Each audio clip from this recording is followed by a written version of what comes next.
শেখ হাসিনা কি তবে সত্যি সত্যিই ফিরছেন? তিনি দেশে ফিরে আসছেন? সেরকম পরিস্থিতি কি তৈরি হয়েছে?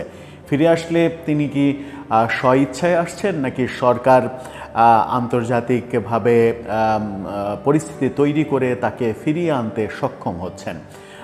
কোনটা ঘটতে যাচ্ছে এটা নিয়ে যথেষ্ট আলোচনা তৈরি হয়েছে। কারণ গতকালকেই শেখ হাসিনার অনেক দিন পরেই মনে হলো শেখ হাসিনার একটা বড় অডিও সামাজিক যোগাযোগ মাধ্যমে শোনা গেল এবং সেখানে নেতাকর্মীদের উদ্দেশ্যে প্রায় ২০ মিনিটের মতো তিনি বক্তব্য দিলেন। সেই বক্তব্যেই তার ফেরার বিষয়টি বোঝা গেল, শোনা গেল। কি বলতে চাইলেন তিনি কি সত্যি দেশে ফিরে আসছেন? দেশে ফিরে আসলে পরিস্থিতি কোন দিকে যাবে? তাকে গ্রেপ্তার করে কারাগারে রাখা হবে, নাকি কোনো নির্দিষ্ট একটা জায়গায় গৃহবন্দী করে রাখা হবে, যেমনটা ২০০৭ সালে তাকে গৃহবন্দী করে রাখা হয়েছিল সংসদ ভবনের পাশে একটি ভবনে? এই ব্যাপারগুলো নতুন আগ্রহের জন্ম দিচ্ছে। কি বললেন শেখ হাসিনা, পরিস্থিতি কোন দিকে যাচ্ছে সে আলোচনা করবে এই ভিডিওতে। চলে যাচ্ছি মূল ভিডিওতে। বলছিলাম শেখ হাসিনার ফেরা প্রসঙ্গে, শেখ হাসিনা কি ফিরছেন কিনা এই আলোচনা যখন করছি তখন শেখ হাসিনাকে নিয়ে নানা রকমের গুজব সামাজিক যোগাযোগ মাধ্যমে সেগুলো ছড়াতে দেখছি। ২০০৫ সালের ২০২৪-এর আগস্টের ৫ আগস্টে যেদিন তিনি ভারতে চলে গেলেন, সেদিনকার সেই বিমান যাত্রার লাইভ টেলিকাস্ট করেছিল ভারতের অনেক গণমাধ্যম। কোন রুটে যাচ্ছে বিমান, এখন কোন জায়গায় আছে। ভারতের একটা গণমাধ্যম সেখানে বলেছিল যে দিল্লিতে আসার পরে তিনি আবার এই বিমানেই কিছুক্ষণ যাত্রা বিরতির পরে লন্ডনে চলে যাবেন, এরকম লাইভ টেলিকাস্ট করতে দেখেছিলাম আমরা। সেই ভিডিওরই একটা কাটছাট করে নতুন করে আবার সেটি সামাজিক যোগাযোগ মাধ্যমে ভাইরাল করে দিয়ে বলার চেষ্টা করা হয়েছে শেখ হাসিনা দিল্লি থেকে লন্ডনে চলে গেছেন। বাংলাদেশের গণমাধ্যম দৈনিক ইত্তেফাক এটা নিয়ে একটা ভিডিও প্রতিবেদনও তৈরি করেছে এবং সেখানে তারা বলার চেষ্টা করেছে যে এই যে শেখ হাসিনা লন্ডনে চলে গেছেন, এইরকম প্রচার যেগুলো করা হচ্ছে সামাজিক যোগাযোগ মাধ্যমে সেগুলোর কোনো ভিত্তি নেই। রিউমার স্ক্যানার বলছে যে এগুলো মিথ্যা গুজব। আবার এমনটাও দেখা যাচ্ছে শেখ হাসিনা, ভারতের প্রধানমন্ত্রী নরেন্দ্র মোদী, বাংলাদেশের প্রধান উপদেষ্টা প্রফেসর ইউনূস, তাদের তিনজনকে নিয়ে কুরুচিপূর্ণ এআই ভিডিও বানিয়েও সামাজিক যোগাযোগ মাধ্যমে ছাড়া হচ্ছে। অনেক কিছুই হচ্ছে। এআইয়ের যুগে যখন আমরা প্রবেশ করেছি তখন এআই দিয়ে অনেক কিছু হতে আমরা দেখছি, ভবিষ্যতেও হয়তো দেখব, যেটা হয়তো কখনো কখনো নোংরামির সীমা ছাড়িয়ে যাবে। কখনো শেখ হাসিনার পক্ষের মানুষগুলো ব্যঙ্গভাবে প্রফেসর ইউনূসকে উপস্থাপন করার চেষ্টা করবেন, কখনো প্রফেসর ইউনূসের পক্ষের সমর্থকগুলো শেখ হাসিনাকে ব্যঙ্গ করে উপস্থাপন করার চেষ্টা করবেন। এটাই দেখতে থাকতে হবে। এইসব গুজব গুঞ্জনের মাঝে শেখ হাসিনার একটা অডিও আলাপ, গতকালকে অডিও আলাপ না, নেতাকর্মীদের উদ্দেশ্যে তিনি বোধহয় বক্তৃতা দিয়েছেন, সেরকম একটা অডিও গতকালকে সামাজিক যোগাযোগ মাধ্যমে এসেছে এবং ইউটিউব ঘেটে আমরা সেই অডিও যখন শোনার চেষ্টা করি, বোঝার চেষ্টা করি, সেখানে তিনি খুবই গুরুত্বপূর্ণ ২-৩টা কথা বলেছেন। তার মধ্যে আমাদের কাছে সবথেকে গুরুত্বপূর্ণ মনে হয়েছে তিনি দেশে ফিরতে চান এবং তিনি এক পর্যায়ে তার যে বিচার হচ্ছে, তাকে যে সাজা দেওয়া হয়েছে, এগুলোর সমালোচনা করা। কিসের বিচার, কিসের সাজা, কিসের আদালত, এই আদালতে কিভাবে আমার বিচার হয়, এই ধরনের কথা তো বলেছেনই। যে আদালতে ৭১-এর যুদ্ধাপরাধীদের বিচারের ব্যবস্থা করা হয়েছিল, সেই আদালতে আমার বিচার কিভাবে হয়, এরকম আলাপ। জুলাই আগস্টে অভ্যুত্থানের সময় কি হয়েছিল, এই কমন কিছু কথা ছিল।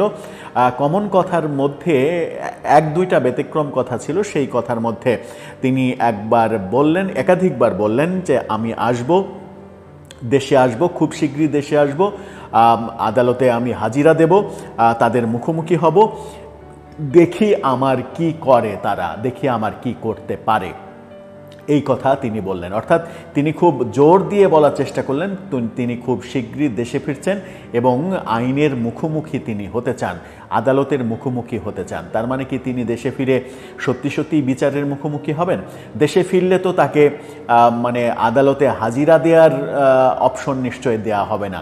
দেশে ফেরার সঙ্গে সঙ্গে তাকে গ্রেপ্তার করা হবে, কারাগারে পাঠানো হবে, হয়তো সর্বোচ্চ তাকে সম্মান, এই সরকার যে তাকে সম্মান দেখাবে সেটা ভাবার কোনো কারণ নেই। তবে তারপরেও আন্তর্জাতিক ব্যাপারগুলো মাথায় রেখে যদি সর্বোচ্চ করে তাহলে হয়তো সরাসরি আদালতের মানে কারাগারের করিডোরে না নিয়ে গিয়ে কোনো একটা গৃহে আদালত কারাগার বানিয়ে সেখানে বন্দি করে রাখতে পারেন, সেই ঘটনা ঘটতে পারে। সেখানে পুলিশ পাহারাতেই তার আদালতে হাজিরার ব্যাপারটা হবে, নিজে থেকে হাজিরার ব্যাপারটা হয়তো হবে না। কিন্তু তার আত্মবিশ্বাস দেখা গেল, তিনি বললেন যে তিনি আসবেন, আদালতে হাজিরা দেবেন, বিচারের মুখোমুখি হবেন এবং দেখে নেবেন যে তার কে কি করতে পারে, এই আদালত তার বিচার কিভাবে করতে পারে।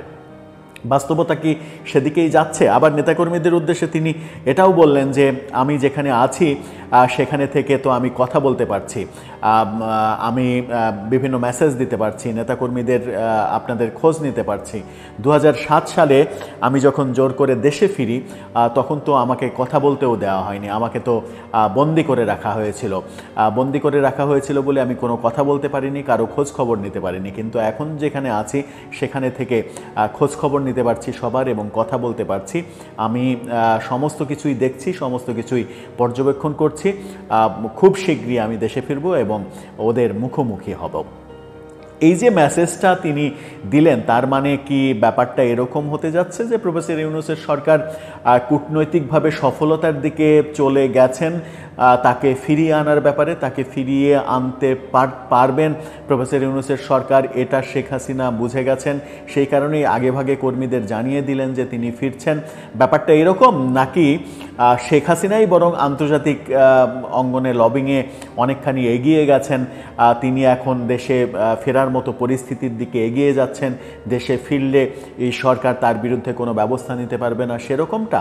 দুই ক্ষেত্রে দুই পক্ষই তো লবিং করবে, আন্তর্জাতিক লবিং করবে। যে পক্ষ লবিংয়ে এগিয়ে যাবে সেই পক্ষেরই আপাত অর্থে জয় হবে, সেটাই মনে হওয়া স্বাভাবিক। কিন্তু কোন পক্ষ লবিংয়ে এগিয়ে গেল সেটা বুঝে ওঠাটা খুব মুশকিল।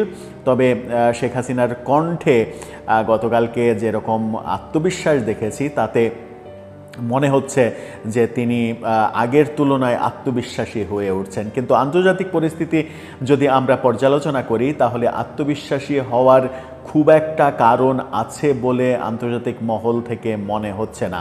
কারণ আন্তর্জাতিক মহল বর্তমান সরকারের উপরে শেখ হাসিনা বিষয়ে কোনো চাপ এখন পর্যন্ত দেয়নি।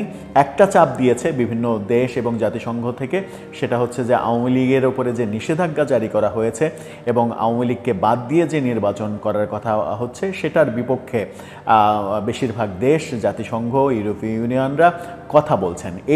এটাই শুধু একমাত্র এখন পর্যন্ত আওয়ামী লীগের জন্য, শেখ হাসিনার জন্য পজিটিভ দিক হিসেবে দেখা যাচ্ছে। কিন্তু শেখ হাসিনাকে প্রত্যাবর্তন করা, শেখ হাসিনাকে ফিরিয়ে নিয়ে আসা, তার বিচারের বিরুদ্ধে কারো কথা বলা, এই রকম দৃষ্টান্ত এখন পর্যন্ত দেখা যায়নি। সুতরাং তাকে দেশে ফিরে আসলে অবশ্যই বিচারের মুখোমুখি হতে হবে, আর সেই বিচারের মুখোমুখি হতে হলে তাকে প্রথমে গ্রেপ্তার হতে হবে, কারাগারে থাকতে হবে। সেই পরিণতি ভোগ করার জন্যই কি তিনি দেশে ফিরবেন? এটা একটা বড় প্রশ্নবোধক চিহ্ন।